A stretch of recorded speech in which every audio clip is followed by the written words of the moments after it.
마태복음 10장 24에서 33절 말씀입니다. 제자가 그 선생보다 또는 종이 그 상전보다 높지 못하나니 제자가 그 선생 같고 종이 그 상전 같으면 족하도다. 집주인을 바알세불이라 하였거든 하물며 그 집 사람들이라. 그런즉 그들을 두려워하지 말라. 감추인 것이 드러나지 않을 것이 없고 숨은 것이 알려지지 않을 것이 없느니라. 내가 너희에게 어두운 데서 이르는 것을 광명한 데서 말하며 너희가 귓속말로 듣는 것을 집 위에서 전파하라. 몸은 죽여도 영혼은 능히 죽이지 못하는 자들을 두려워하지 말고 오직 몸과 영혼을 능히 지옥에 멸하실 수 있는 이를 두려워하라. 참새 2마리가 한 아사리온에 팔리지 않느냐. 그러나 너희 아버지께서 허락하지 아니하시면 그 하나도 땅에 떨어지지 아니하리라. 너희에게는 머리털까지 다 세신 바 되었나니 두려워하지 말라. 너희는 많은 참새보다 귀하니라. 누구든지 사람 앞에서 나를 시인하면 나도 하늘에 계신 내 아버지 앞에서 그를 시인할 것이요 누구든지 사람 앞에서 나를 부인하면 나도 하늘에 계신 내 아버지 앞에서 그를 부인하리라. 사랑하는 형제 여러분, 11월 6일 금요일 저녁 묵상에 오신 것을 환영합니다. 예수님께서 12제자를 부르시고 단기 전도 훈련을 보내시기 위하여 전도자의 자세를 교훈하고 계십니다. 15절까지는 전도의 방법과 복음의 권세를 가르치셨고요.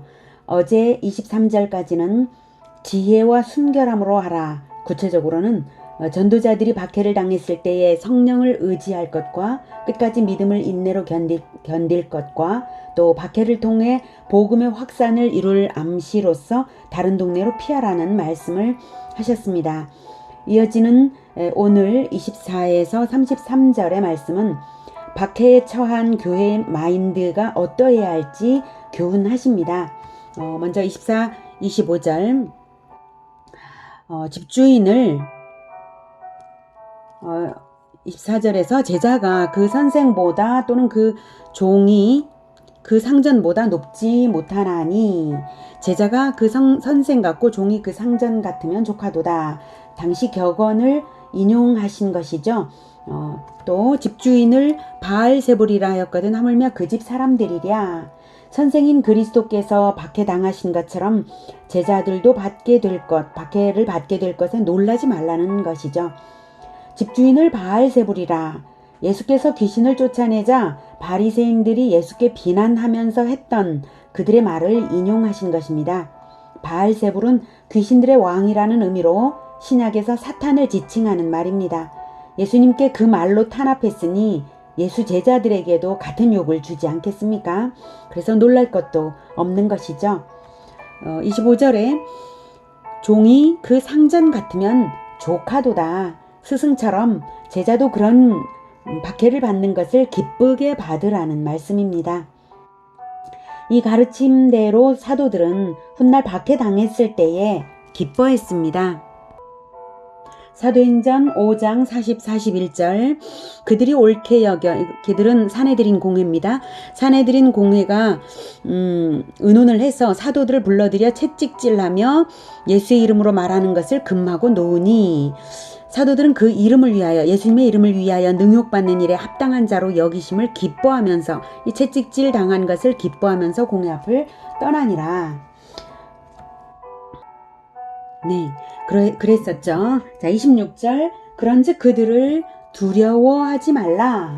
복음 전도자들이 고난과 핍박 가운데서도 두려워하지 말아야 하는 이유를 26에서 33절까지 쭉 말씀하시는데요. 첫째, 드러나지 않을 것이 없고 감추인 것이 드러나지 않을 것이 없다. 즉 세상으로부터 억울한 누명을 쓴다 해도 박해자들의 악함이 하나님 앞에 자명합니다. 최후 심판대에서는 모든 것이 반드시 드러납니다. 그러므로 두려움 없이 전도해야 합니다. 다음으로는 28절에 보면 영혼은 능히 죽이지 못하는 자들을 두려워할 것이 없다. 박해자들은 영혼을 죽일 수 없죠. 그러나 하나님은 몸과 영혼을 능히 지옥에 멸하실 수 있으신 분입니다. 마땅히 두려워할 분이 우리 구원자 되시니 우리는 두려움을 버리고 전도를 하는 것이죠. 다음 세 번째로 두려움 없이 해야 될 이유 29, 31절의 말씀을 하시는데요. 하찮은 돈에 팔리는 참새의 죽음조차 하나님의 허락에 의해 좌우되는 것이니 우리는 머리털까지 셀 정도로 세밀히 살피시는 하나님이 우리를 귀하게 보호하시기 때문에 두려움을 버리고 전도해야 합니다. 다음 네 번째로 32절에 예수님을 시인하는 행위가 바로 전도인 것이죠. 그리고 33절에 하늘에 계신 내 아버지 앞에서, 즉 최후의 심판대에서 그 시인하는 행위가 인정받는 것이므로 두려움을 버리고 전도를 해야 합니다. 27절에 보면 귓속말로 듣는 것을 집 위에서 전파하라. 자, 내가 너희에게 어두운 데서 이르는 것을 광명한 데서 말하며 너희가 귓속말로 듣는 것을 집 위에서 전파하라. 이 귓속말로 듣는 것을 집 위에서 전파하라 라는 말은 랍비들이 백성에게 율법을 가르칠 때에 해설자를 곁에 두고 해설자의 귀에 귓속말을 하면 해설자가 큰 소리로 외쳐서 대중이 들을 수 있게 했던 그런 풍습을 인용해서 말씀을 하신 것입니다. 예수님께서 은밀하게 가르치셨을지라도 제자들은 공공연히 선포하라는 뜻이죠. 집 위에서라는 말은 모든 사람이 복음의 진리를 들을 수 있도록 공공연히 하라는 뜻입니다. 맞습니다. 복음은 모든 무리에게 선포되어야 합니다. 개인적으로도 알려주고 대중적으로도 선포되어야 할 인류 최대의 기쁜 소식이기 때문입니다.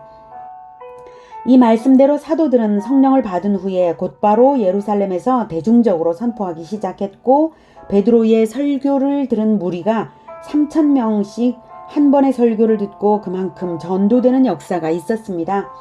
이렇게 전도할 때에 가장 중요한 것은 전도자 자신의 이름이 천국의 생명책에 선명하게 기록되고 전도자로부터 복음을 들어 구원받은 증인들의 이름이 생명책에 등록될 것을 기대할 수 있다는 사실입니다. 복음을 들어 예수님을 영접한 사람들이 바로 즉시 구원받는 것이 아니냐고요? 그들도 입으로 시인함으로써 구원에 이르는 기준선이라는 것이 아마도 천국에 있을 것이라고 저는 생각합니다. 로마서 10장 10절에는 사람이 마음으로 믿어 의에 이르고 입으로 시인하여 구원에 이르느니라 라고 말하니까요. 그리고 예수님께서도 누가복음 10장 20절에 너희 이름이 하늘에 기록된 것으로 기뻐하라 이 말씀을 전도자들이 승리하고 왔을 때 귀신들도 쫓겨났습니다 라고 말했을 때에 하신 말씀이죠. 그러나 귀신들이 너희에게 항복하는 것으로 기뻐하지 말고 너희 이름이 하늘에 기록된 것으로 기뻐하라. 그래서 전도를 할 때에 비로소 이름이 하늘에 기록된다 라는 의미로 저는 받아들입니다. 자기가 믿는 복음을 다시 누군가에게 전파하는 그때에 비로소 하늘에 내 이름이 기록된다는 의미라고 저는 생각을 합니다. 우리는 하나님 외에 그 무엇도 두려워하지 말아야 하겠습니다. 우리가 일생에 반드시 해야 할 중요한 일은 복음을 전하는 일입니다. 어떻게든 복음을 전하기 위해 이웃을 더욱 사랑하고 기도하고 기회를 얻으시는 그러면서 실행하시는 그러한 삶을 사시기를 권해드리고 우리 모두가 그러한 인생으로 축복 가운데 충만함 가운데 살아가기를 축복합니다. 기도하겠습니다. 하나님, 우리가 복음을 전할 때에 가장 복된 일을 하는 줄 믿습니다. 우리가 복음을 들은 것이 이 세상에서 가장 복된 일이었기 때문입니다.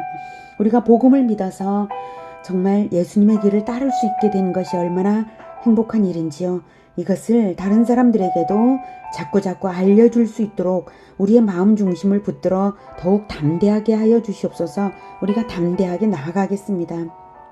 그리고 예수님을 더욱 알아서 두려움 없이 나아갈 수 있도록 예수님을 더 알고 따르고 그 마음에 동화되게 연합되게 하여 주시옵소서. 그리고 우리가 복음을 전도할